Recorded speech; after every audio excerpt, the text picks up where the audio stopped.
Azo lazaina fa misy risque ihany le andraikitry ny conseil technique satria amin'ny lafiny iray izy no le fifanakakezany amin'le tompony andraikitra zay nanendry azy matetika tsisy olona hanendry olona tsy fantany zany mihitsy raha tsy efa mifankafantatra tsara na farafaratsiny na olona vao mifankafantatra raha satria misy ihany zany hoe amporoisian'olona zany hoe ihany natao conseil technique fa izy ohatr'izao fa izy ohatran'izao de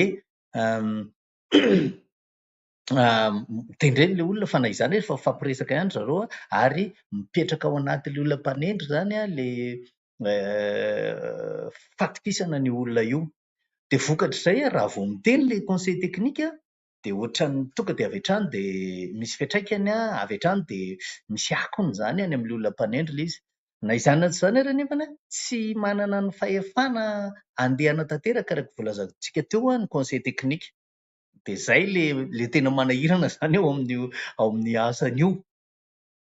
Ny faharoa de araka le voalazako teo tena misy ny fifampitokisana eo amin'ny roa ny conseil technique sy olona nanendry azy.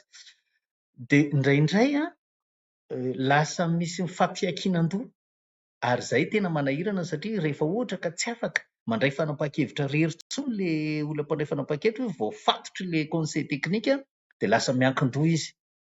Zay ny misy de misy koa hoe conseil technique anarany mbô conseil technique fa manaiky be vatany fotsiny.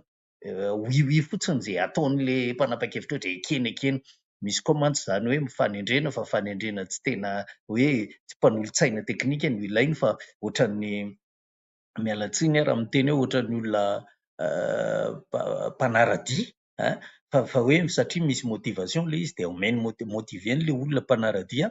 de tsy mitady zavatra teknika ary tena efa misy mihitsy zany hoe mpanolontsaina teknika de tsy nanana tsy mba mihaona firy am'le olona zay nanendry azy, tsy de misy fifandraisana, tsy de misy fampiresahana fa zay teneny hoe ekena ary ty ataovy ty, lasa irakiraka, lasa mitovy am'le hoe miala tsiny ohatra hoe secrétaire particulaire na olona ambaniny zany le olona fa tsy conseil technique tsy mpanolontsaina teknika. Risque be nefa zay na any amin'ny fanapahan-kevitra zany satria olombelona ihany le olona zay omena fanapahan-kevitra eo. De ny farany moa zany le hoe instrumentalisation mifampiasa eo izy anankiroa de lasa ohatrany hoe natao lay andraikitra